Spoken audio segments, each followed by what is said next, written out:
শুধু কয়েকটা নাম উচ্চারণ করে যাব। সম্ভবত আমি না করলে এই নামগুলো আর কেউ এখানে উচ্চারণ করবে না।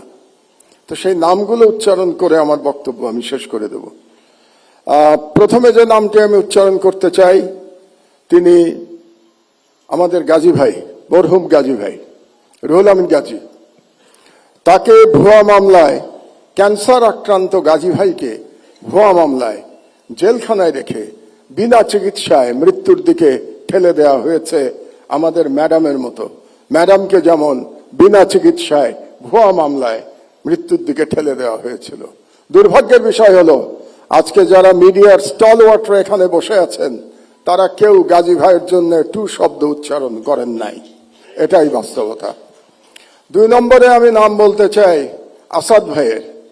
আসাদ ভাইকে আমাদের মধ্যে প্রবীণতম সম্পাদক, তাকে ছাত্রলীগের গুন্ডারা অফিসে ঢুকে দাড়ি ধরে নামিয়ে পুলিশের কাছে তুলে দিয়েছে এবং বছরের পর বছর তিনি জেলে থেকেছেন। তিনিও অসুস্থ, তার স্ত্রী মারা গেছেন। তিনি তার স্ত্রীর পাশে থাকতে পারেন নাই, কারণ জেল থেকে বেরোনোর পরেও তাকে পালিয়ে পালিয়ে থাকতে হয়েছিল।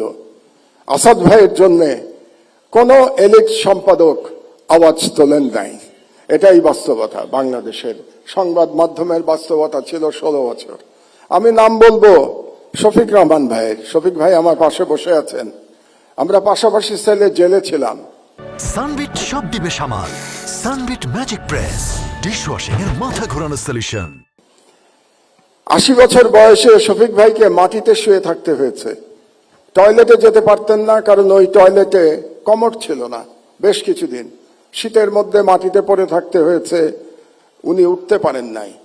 তারপরে যখন আমার পাশের রুমে আসলেন, ওনাকে ধরে ধরে আমরা ব্রেকফাস্ট করতে, দুপুরে খেতে আমরা একসাথে যেতাম, কত গল্প করেছি।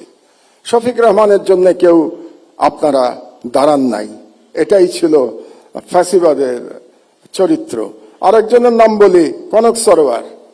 তার অপরাধ ছিল, তিনি আজকের প্রধান ব্যক্তি তারেক রহমান সাহেবের একটা বক্তৃতা তিনি লাইভ চালিয়েছিলেন। এই অপরাধে তাকে 1 বছর প্রায় জেলে থাকতে হয়েছে। তার কোম্পানির চিফকে আমি সালাম সাহেবকে এখানে দেখতে পাচ্ছি।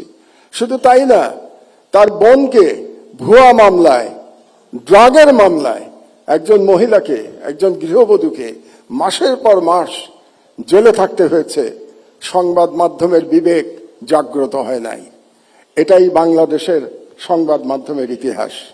তো এই নামগুলো আমি বললাম এই জন্যে, আমি শিওর আমি না বললে আজকে বুকে হাত দিয়ে প্রত্যেকে বলতে পারবেন কেউ আপনারা এদের নাম বলতেন না আজকে। এই জন্যই আমি এই নামগুলো বললাম। আর আমি জনাব তারেক রহমানকে একটা ছোট্ট পরামর্শ দিয়েই বক্তব্য শেষ করব। 1 মিনিট। শেখ মুজিবুর রহমান মুক্তিযুদ্ধের সাথে জড়িত ছিলেন না। তিনি জানতেন না মুক্তিযুদ্ধ কিভাবে হয়েছে, এবং তিনি ফিরে এসেও জানার চেষ্টা করেন নাই মুক্তিযুদ্ধ কিভাবে হয়েছে।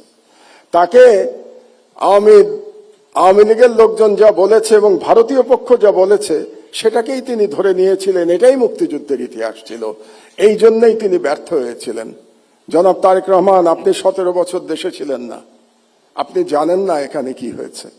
আপনার বিশিষ্ট লোকজন আপনাকে যা বলেছে এটাই আপনি শুনেছেন, এবং এখন যারা মিডিয়ার নতুন বন্ধুরা আপনাকে যেটা বলছে সেটাই আপনি শুনছেন, এবং সেটাই আপনি মনে করছেন এটাই বাংলাদেশের 17 বছরের ইতিহাস।